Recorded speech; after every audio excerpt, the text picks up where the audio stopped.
Gynaecomastia की problem face कर रहे थे। टी-शर्ट उतारने में थोड़ी हेजिटेशन सी होगी, पेन्स भी होता है। आपके बॉडी का पार्ट है ही, उसके साथ आप कंफर्टेबल कैसे फील। बच्चे जो है मजाक उड़ाते थे, आपको मीठा बोल देगा। इसका इम्पैक्ट जाहिर सी बात है ब्रेन के ऊपर तो पड़ता ही है, साइकी के ऊपर जो है फर्क पड़ता है। अरे यार मुझे हॉस्पिटल जाना, चेक करवाओ। यूट्यूब वीडियो देखता था कि छुटकारा कैसे पाए नेचुरल तरीके से। चेस्ट का वर्कआउट करो, इस एंगल पे करो, उस एंगल में आने वाला। मैंने 2 साल ट्राई किया है।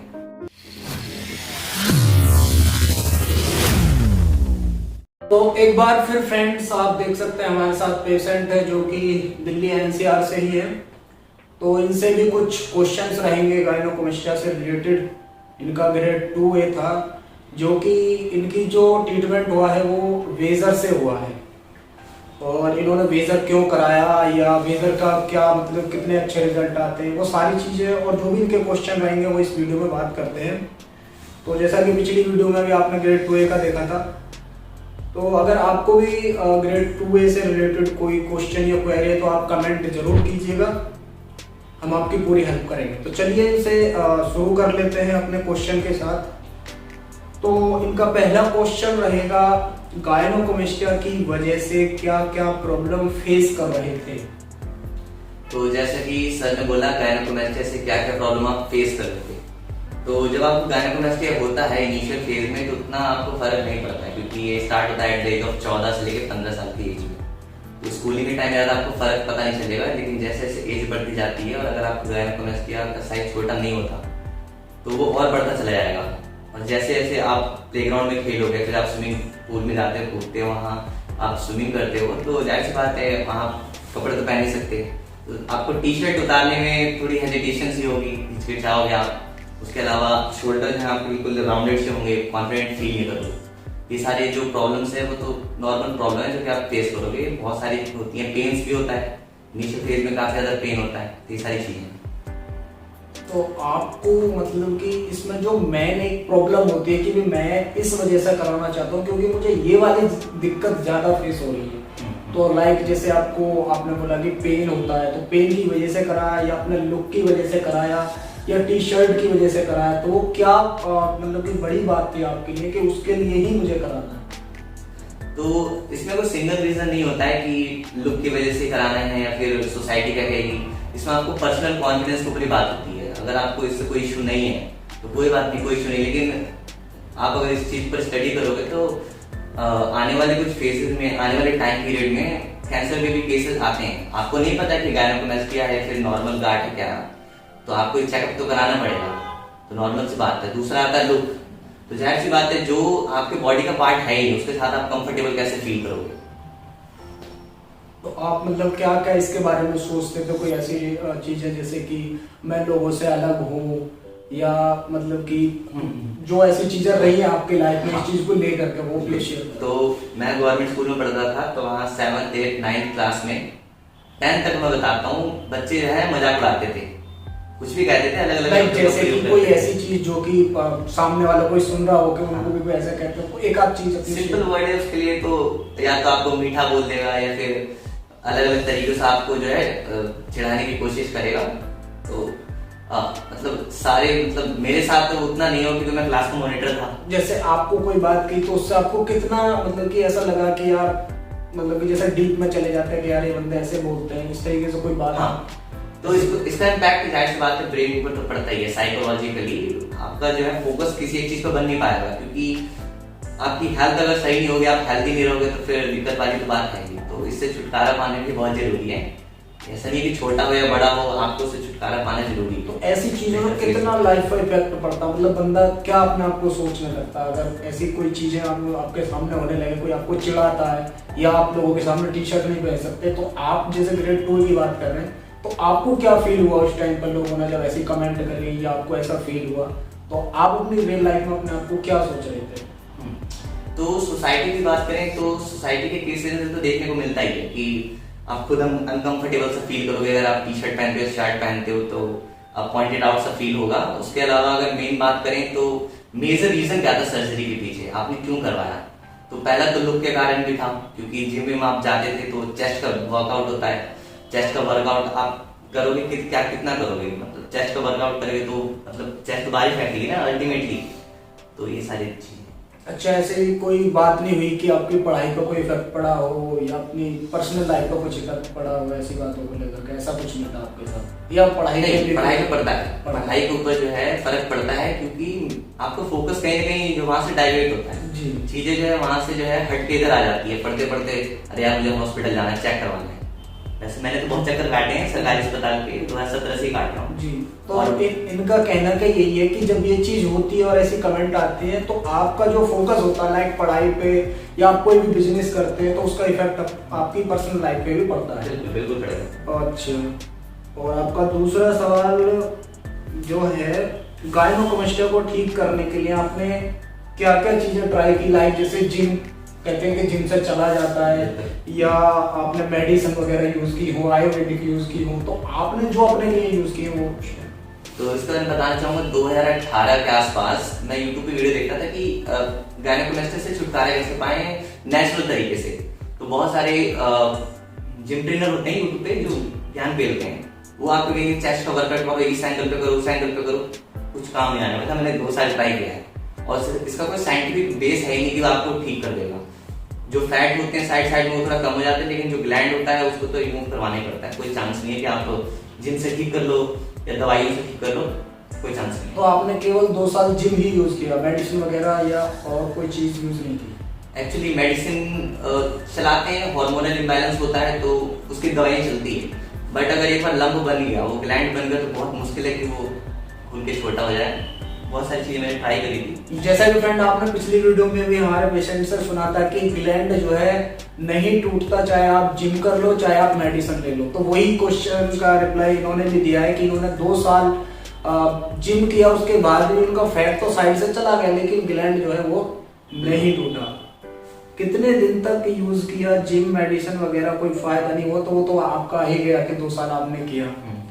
तो कब पता लगा कि गायनोकोमेस्टिया का ट्रीटमेंट सर्जरी से ही हो सकता है, मेडिसिन या जिम से नहीं? तो YouTube ने मुझे ऐसे रेकमेंड किया, मैंने कहा ये तो गायनोकोमेस्टिया का टॉपिक, ऊपर से डॉक्टर है वो, तो मैंने इस पे टैप किया, मैंने कहा देखते हैं वीडियो। एक के बाद एक बहुत सारी वीडियो देखता चला गया, उसके ऊपर गायनोकोमेस्टिया की पूरी अंडरस्टैंडिंग हो गई, कैसे होता है, क्या होता है, क्या ट्रीटमेंट है। मेडिसिन से ठीक नहीं हुआ क्योंकि मैं ऑलरेडी ट्राई कर चुका था, एंडोक्राइनोलॉजिस्ट में पहले भी कंसल्ट कर चुका था। तो मैंने देखा कि सर्जरी कहाँ बेस्ट होती है। आमतौर पर हम लोग गूगल पे सर्च करते हैं, तो गूगल पे भी सर्च किए मैंने, बहुत सारे बड़े बड़े नाम है, नाम नहीं लूंगा मैं, उसके पीछे भी रीजंस है। अच्छा, मतलब इस दौरान जो है आपने 2 साल के बाद ही आपको रियलाइज हुआ कि ये सर्जरी से ही होगा या केवल वीडियो के माध्यम से ही पता चला? तो 2017 में मुझे डॉक्टर ने कहा था कि जब आपकी एज 20 या 21 हो जाएगी ना, हम इसको सर्जरी के थ्रू रिमूव कर देंगे। तब तक आप 1-2 महीने मेडिसिन चलाओ, अगर ठीक हो जाता तो ठीक है, अदरवाइज तो कोई चांस ही नहीं है आपको सर्जरी के थ्रू इसको रिमूव करवाना। तो डॉक्टर जानते थे कि मेडिसिन से ठीक नहीं होगा, ये बस एक ट्रायल है?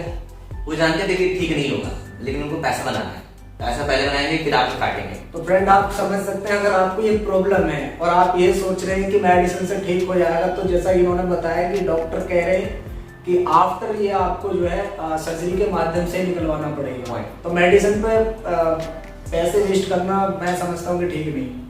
चलिए, डॉक्टर और क्लिनिक को क्या चीजें देख करके आपने चुना कि ये चीज मिलेगी तो ही मैं कराऊंगा? डॉक्टर के बारे में क्या क्या जानकारी इकट्ठी की आपने, और क्लिनिक के बारे में क्या क्या चीजें? क्योंकि बहुत सारी चीजें जब हम कोई बड़ा ट्रीटमेंट कराते हैं, क्योंकि ऐसे तो हम अपनी लाइफ को किसी के हाथ में नहीं दे सकते, तो आपने वो क्या क्या चीजें देखी जो कि मेन, जो इम्पोर्टेंट होती हैं आपके नजरिए से? हाँ, तो जैसे कि जो प्लास्टिक सर्जरी होती है, जो कॉस्मेटिक सर्जरी होती है, जिसमें सारा खेल शेप का होता है कि सर्जरी के बाद इसका शेप कैसा होगा, क्या ये सिमेट्रिकल शेप में रहेगा, जैसे पहले दिखता था वैसे होगा या नहीं होगा। तो अगर आप ऐसे कहीं चले जाते किसी भी क्लिनिक में, मतलब पहला तो होता है क्लिनिक, वहां पे कौन कौन सी फैकल्टी अवेलेबल है, दूसरे नंबर पे होते हैं डॉक्टर्स। तो डॉक्टर्स में भी होते हैं कॉस्मेटिक सर्जन अलग होते हैं और जनरल सर्जन अलग होते हैं। तो बहुत सारे लोग जनरल सर्जन के पीछे करवा लेते हैं, तो उनको देखना चाहिए कि जनरल सर्जन है, जनरल सर्जन उस चीज के लिए जो है, अब जाहिर सी बात है। तो आपने और क्लिनिक के बारे में क्या चीजें देखी?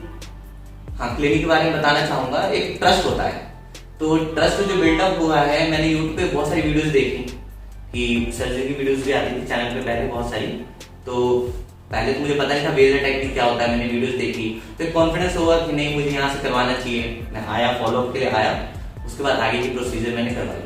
अच्छा, तो सर्जरी से पहले आपको कितना डर लग रहा था? जैसे कि सोच के आते हैं कि यार सर्जरी होगी, क्योंकि आपने मेडिसिन और जिम ट्राई किया है, सर्जरी तो आपने कराई नहीं। सर्जरी का मतलब कुछ ना कुछ तो कट दे करके आपको निकालना ही होगा वो।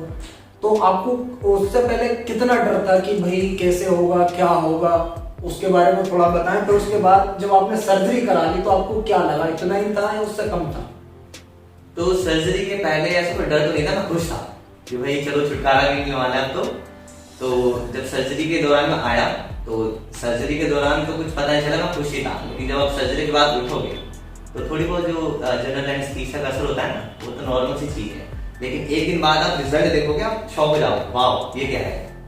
तो जो सर्जरी के पहले और सर्जरी के बाद का जो रिजल्ट है 10 आउट ऑफ 10। तो जो आप पेन सोच करके आए थे, आपने लाइक पेन सोचा नहीं था कि? हाँ, पेन सोचा? पेन तो बिल्कुल भी नहीं होता। आपने सर्जरी से पहले सोचा था कि पेन वगैरह होगा सर्जरी कराएंगे तो? हाँ, मैं तो सोच के आया था कि दर्द तो होगा भैया, बिल्कुल होगा। कितना होगा और उसके बाद आपको कितना मिला? क्योंकि सर्जरी की जो वीडियोस जब मैं देखता था सर के चैनल पे, तो ऐसे करते हैं सर्जरी, इसमें तो बहुत दर्द होगा जी। लेकिन जब मैं सर्जरी के लिए गया तो सर्जरी के बाद मैं उठा 1-2 घंटे बाद, मुझे पता भी नहीं कि मैं कहाँ हूँ। तो सर्जरी के पहले और सर्जरी के बाद बिल्कुल ही मतलब बीच का जो फेज होता है उसमें आपको पता ही नहीं आपके साथ हुआ क्या है ना। जो भी आपकी परेशानी है बिल्कुल ही खत्म हो चुकी है उस फेज के अंदर, उस 1-2 घंटे के अंदर। ना तो पहले दर्द रहता है ना बाद में रहता है। तो आप जो सोच करके आए थे मतलब वो नहीं दिया सर्जरी के दौरान? तो अच्छा, आपने वेजर से कराया? हाँ, वेजर। तो वेजर टेक्निक आपने क्यों यूज की? क्या मतलब उसके रिजल्ट देखे, कैसे पता चला? वेजर के बारे में बताएं आप थोड़ा। तो वेजर टेक्निक क्या है कि जब गायनेकोमेस्टिक की सर्जरी होती है तो एक कन्वेंशनल तरीका है, उसमें भी फैट को इमल्सीफाई करना पड़ता है, एक रॉड होता है, और वेजर में भी फैट को इमल्सीफाई करते हैं, ब्रेक करते हैं, फैट को ब्रेक करके बाहर निकाला जाता है। तो किस टेक्निक से इजीली और कम डैमेज के साथ स्किन को कम डैमेज पहुंचाते हुए पूरे सर्जरी को कंप्लीट किया जाए, तो उसमें जो है वेजर +2 पॉइंट में ऊपर जाता है। मतलब अगर मैं कन्वेंशनल को 5 में से 3 स्टार दूंगा तो इसको 5 में से 5 दूंगा, क्योंकि इसमें पेन भी कम होगा और जो शेप होता है बेटर शेप आता है, वेजर में बेटर शेप आता है, पेन भी नहीं हुआ, बेटर शेप आया। उसके अलावा जो फैट्स होते हैं कोने कोने से बिल्कुल चुन चुन के निकाल के बाहर वेजर टेक्निक से। और यहाँ के जो बिहेवियर है, यहाँ का जो माहौल आपको लगा जहाँ आपने मतलब कि ये सर्जरी कराई है, वहाँ का बिहेवियर या उनके डॉक्टर्स या नर्सेज वगैरह का जो भी थे उनका सबका बिहेवियर आपको कैसा लगा? जैसे बहुत सी जगह ये होता है, हमने सुना है कि लोगों के ट्रीटमेंट हो जाते हैं लेकिन उनको कोई फॉलोअप नहीं करता या उनसे फिर बात नहीं करता, ऐसा लगता है कि आप सर्जरी करी और भगा दिया। तो आपको कैसा लगा? जैसे आपको 4 महीने हो गए हैं, तो 4 महीने बाद भी आप फॉलोअप में हैं, टच में हैं, आपको पूरी गाइडलाइंस दी जाती है, गाइड किया जाता है, नहीं किया जाता, वो सारी चीज? तो जैसे कि बिजनेस में बोलते हैं ना after sale service, after sale service कैसे है, तो अगर मैं बात करूं यहाँ पे आफ्टर सेल सर्विस कैसी है, तो सेल के पहले भी सर्विस अच्छी है और सेल के बाद तो और अच्छी है। क्योंकि अगर आप फॉलोअप के लिए भूल जाते हो तो इस तरफ से मैसेज आएगा, इनकी साइड से मैसेज आता है कि भैया आपको फॉलोअप है, आ जाइए, अरे सर आ रहा हूँ। तो ये नहीं है, लेकिन बाकी जगह क्या है कि आपको फॉलोअप के लिए जाना पड़ता है और जो रिस्पॉन्स होता है ना आफ्टर सर्जरी वो बहुत ही खराब होता है। बाकी की अगर मैं बात करता हूँ तो वहाँ को फेस कर चुका हूँ, आफ्टर सेल सर्विस सबकी अच्छी नहीं होती, लेकिन इसको छोड़ दें तो।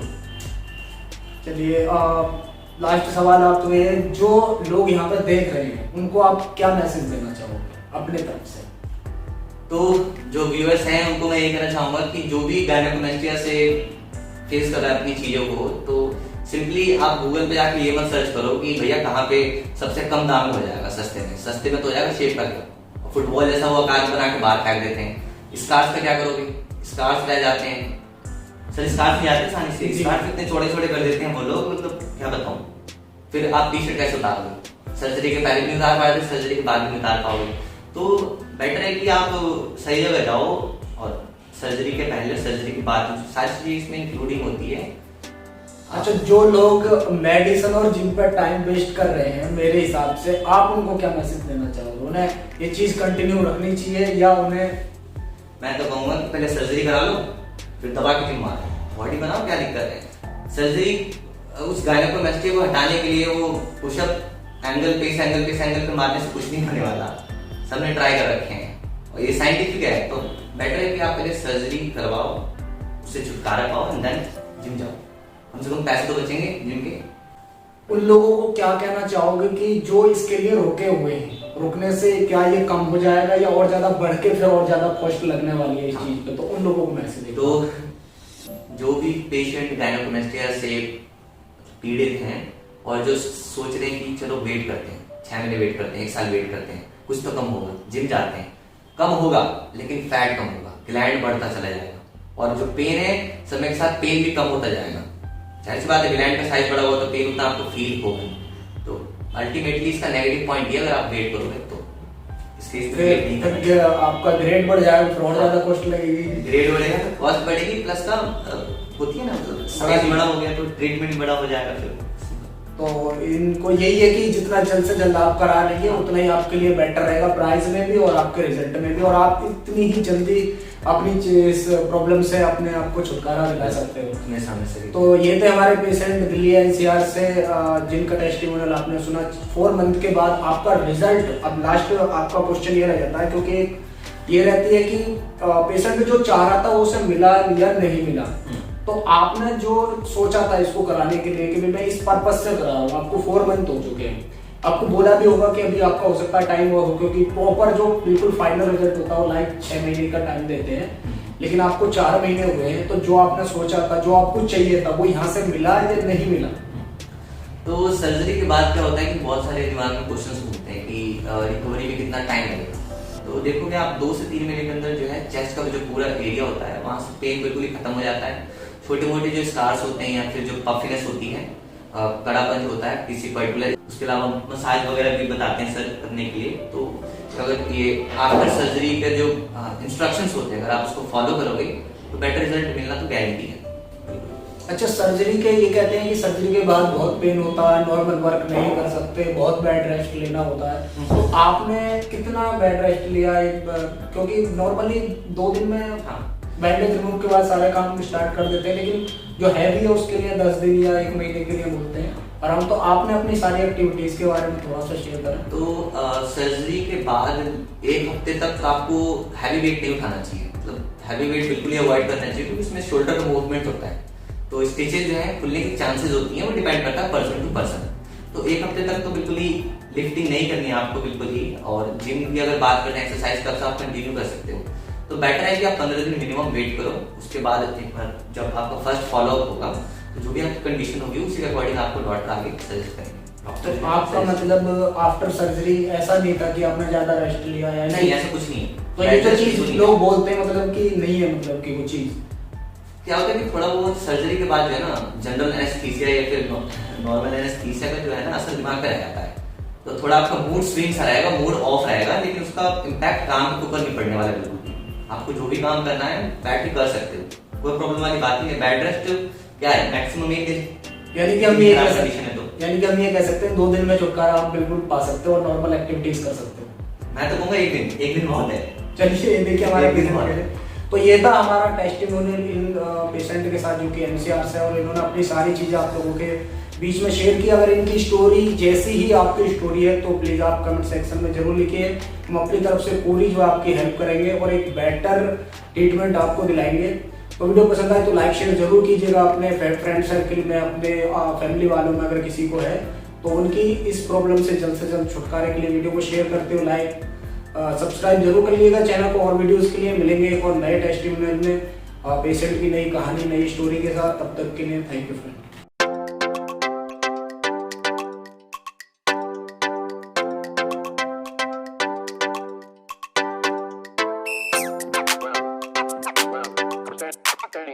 Standing in a puddle.